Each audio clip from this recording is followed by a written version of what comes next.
할렐루야, 반갑습니다. 아침형 인간과 저녁형 인간이 있다고 합니다. 여러분들은 어디에 속해 계시나요? 아침 일찍부터 일어나서 그 하루 일과를 낮 시간 동안에 활기 있게 일을 하는 사람을 아침형 인간이라 하고, 낮 시간보다는 밤 시간에 더 많은 능률을 올리고 일에 열심을 품는 사람을 저녁형 인간이라고 합니다. 그런데 주님은요, 아침이든 저녁이든 구분하지 아니하고 쉼 없이 우리를 지키고 계시고, 그 지키심뿐만 아니라 우리를 통해서 하나님의 일을 감당하게 하실 때도 때로는 새벽 일찍부터 때로는 밤늦은 시간까지 주님은 새벽 미명을 쫓아서 기도도 하시고 밤늦은 시간에 또 밤새워 기도하시기도 하셨죠.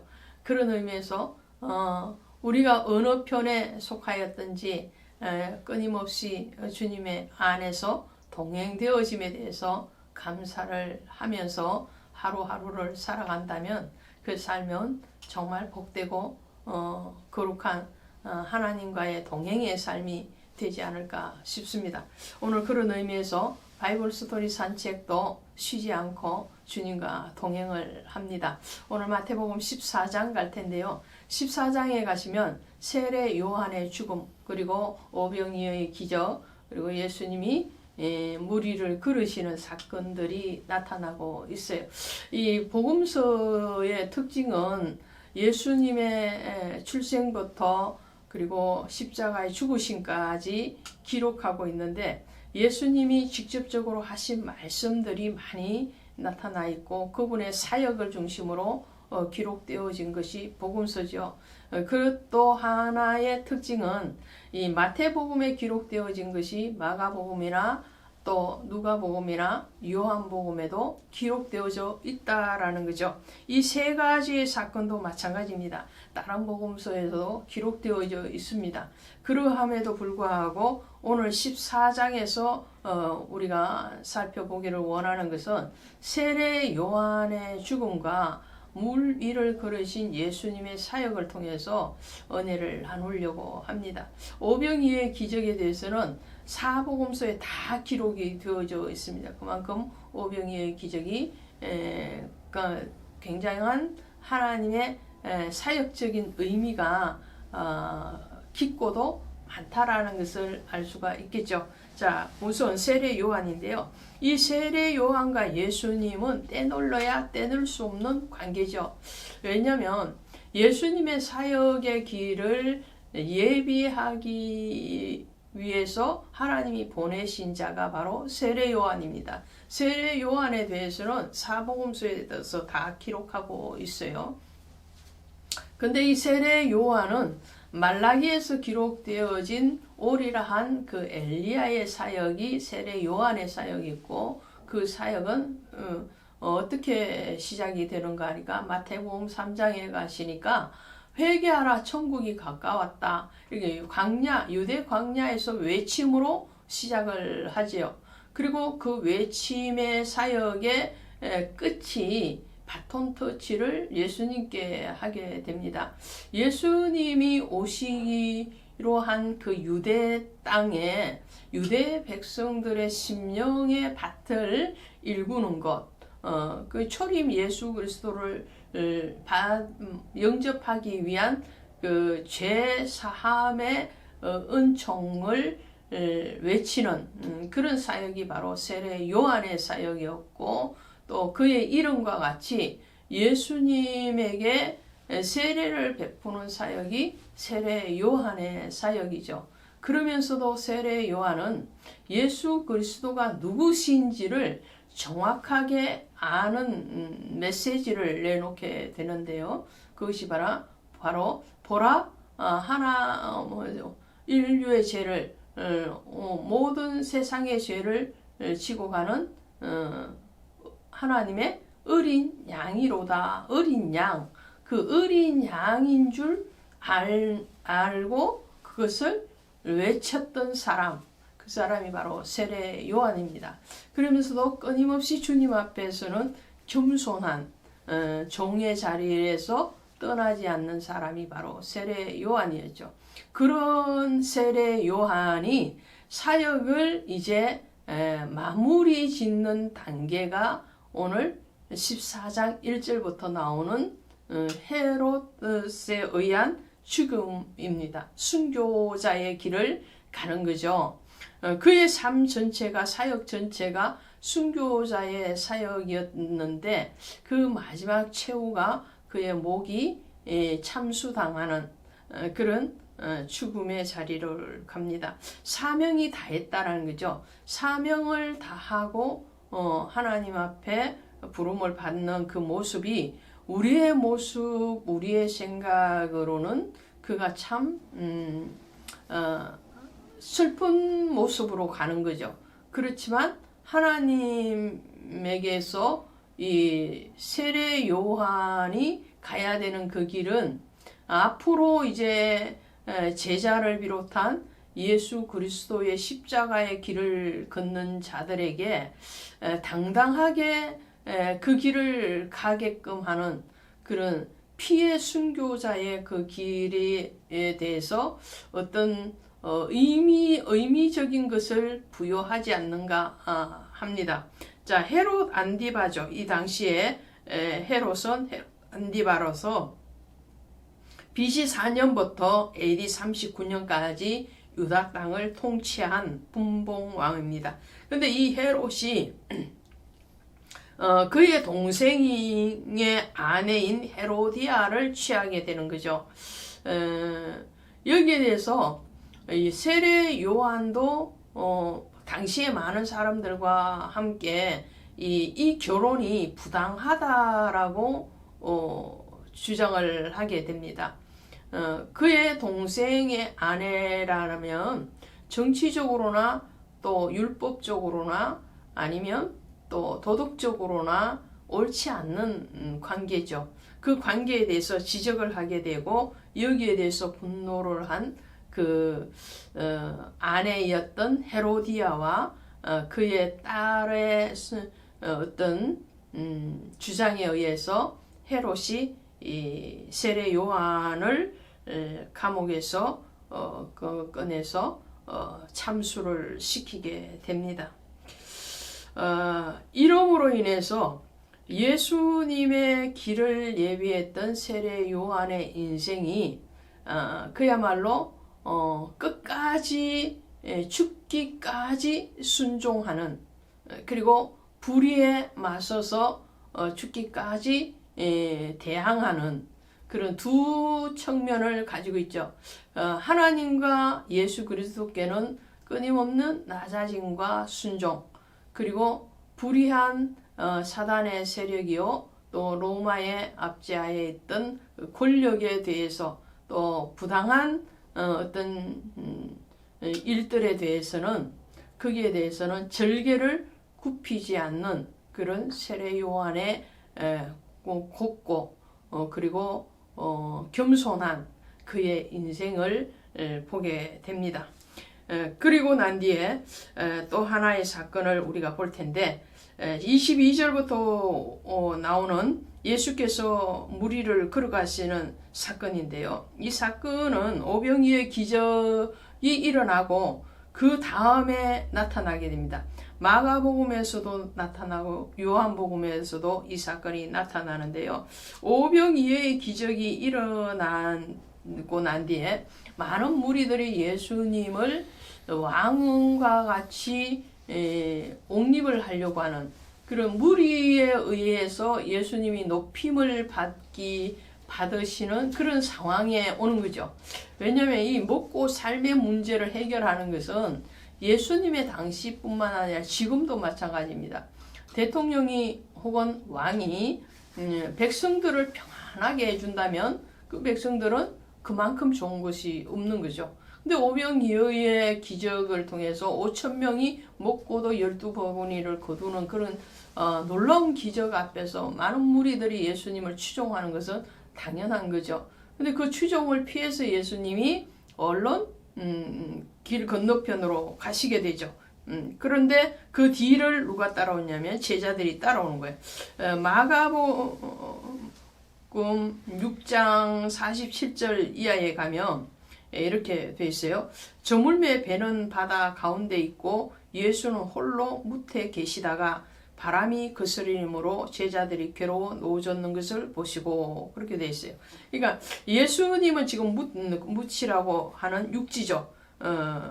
그래서 24절에 이렇게 나오죠. 배가 이미 육지에서 수리나 떠나서 바람이 거스림으로 물결로 말미암아 고난을 당하더라, 그렇게 나와요. 예수님은 이미 물을 강을 건너서 육지에 도달해 계시는 상황이고, 이 제자들은 지금 이 배를 타고 가야 되는 강을 앞에 두고 있는 거죠. 그 강을 앞에 아마 이것이 강이 갈릴리가 아닐까 싶습니다. 그 강을 지나서 가는 상황 가운데서 밤 사경, 그래서 우리 시간으로 새벽 3시에서 4시 정도 되는 거죠. 밤중에 어쩌다가 그 강을 건너게 되고, 잔잔했던 물이 갑자기 풍랑이 일고, 이 노를 젓기에 힘들 정도의 상황이 되었다는 거죠. 그때 예수님이 먼저 그 상황을 보시고 이 제자들을 찾아서 물 위로 걸어오십니다. 사람이 물 위로 걸어오니 이 제자들이 얼마나 놀랐겠어요. 근데 이 베드로의 믿음을 보면요, 굉장히 어린아이 같이 순진합니다. 순진할 뿐만 아니라 적극적이죠, 베드로는. 그래서 물 위를 걸어오시는 예수님을 보고, 만일 당신이 주시거든, 주님이시면 놀라 유령이라 하면 무서워 소리 지르고, 다른 제자들은 다 유령이라고 소리 지를 때에 예수께서 안심하라 나다라고 말을 하니까 베드로가 만일 주여 만일 주님이시거든 나를 명하사 물 위로 오라 하소서. 야, 다른 제자들은 놀라서 혼비백산을 하고, 또 만일에 주님이시라는 확신이 왔다 하더라도 그냥 기뻐하고, 주님 얼른 와서 우리를 이 고난에서 정말 생명의 위협 가운데서 우리를 건져주세요, 이것으로 만족을 해야 되는데 베드로는 그렇지 않아요. 그 극박한 상황 가운데서 베드로가 요청하는 것은 이 주님, 나로 주님과 같이 물 위를 걸어갈 수 있게 해주세요, 이거잖아요. 베드로의 영적인 이 호기심, 그리고 그 영적인 욕심이 굉장한 거예요. 근데 그 욕심이 기분 나쁜 욕심이 아니에요. 아주 순진하고 천진난만한, 나도 걸어가고 싶습니다, 나도 주님같이 가고 싶습니다, 이 말을 하는 거거든요. 근데 주님이 오라 그러죠. 와 그렇게 말씀을 하실 때 이 베드로는 또 오늘 말씀에 보니까 어떻게 하냐, 베드로가 배에서 내려 물 위로 걸어서 예수께 가되, 예수님이 오라 그러는데, 예수님 말이 그렇지 뜻이 그렇습니까? 이렇게 웃고 넘어갈 수도 있고, 아니면 예수님 됐습니다, 저는 됐습니다, 이렇게 말을 할 수도 있는데, 이 베드로는 그렇지 않아요. 예수님이 오라 그러니까 적시로 그 배에서 발을 물로 딛고 내려옵니다. 놀랍지 않아요? 굉장히 놀라운 거예요. 여러분들에게 만일에 지금 물 위를 걸어오라 그러면 그대로 하시겠느냐라는 거죠. 베드로는 예수님이 오라 그러니까 그냥 가요. 예수님이 하라면 그냥 하는 거예요. 이것이 신앙이요, 이것이 믿음이죠. 이 신앙이 끝까지 걸어가지는 못합니다. 방금 말씀드린 이 말씀 바로 뒷절에 보면, 물 위로 걸어서 예수께 가다 바람을 보고 무서워 빠져가는지라. 금방 사람의 생각이 들어왔어요. 예수님이 오라는 말씀을 믿고 그 믿음으로 정말 순진하게 발걸음을 딛고 몇 걸음을 걸어갔는데, 그 얼마 있지 않아서 바람 소리가 귀에 들어오고 물이 눈에 들어오게 되는 거예요. 이 세상이 들어온다는 거죠. 내 생각이 들어오고 세상이 들어오고, 그러니 물에 빠져들죠. 이 바다는 세상입니다. 바람은 고난입니다.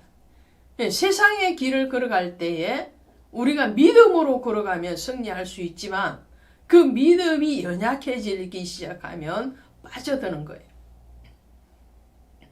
고난을 바라보면은 그 고난에 답이 없습니다. 고난 뒤에 예수를 바라봐야 돼요.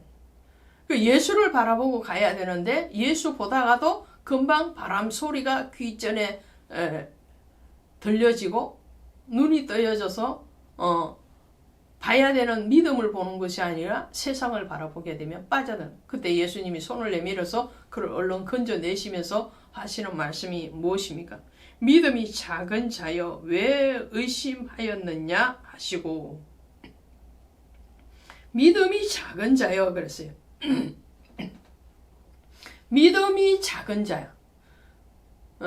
베드로는 지금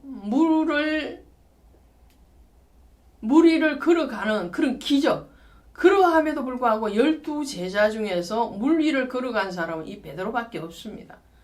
베드로밖에 없는 그런 놀라운 믿음을 가졌음에도 불구하고 끝까지 걸어가지 못하는, 바람과 물을 바라보고 그리고 빠져드는 그런 상황에 왔지만, 베드로의 이 진취적이고 도전적이고 그리고 주를 바라보고 순전한 믿음을 가지고 있는 이 믿음이 후일 어떻게 결실이 일어나는가 하니까요.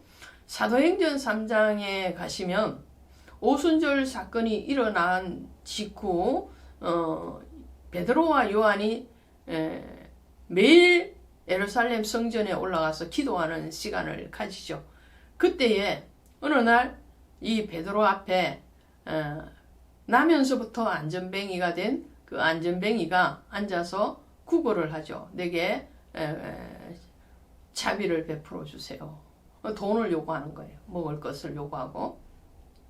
그럴 때 베드로가 하는 말이 뭐였습니까?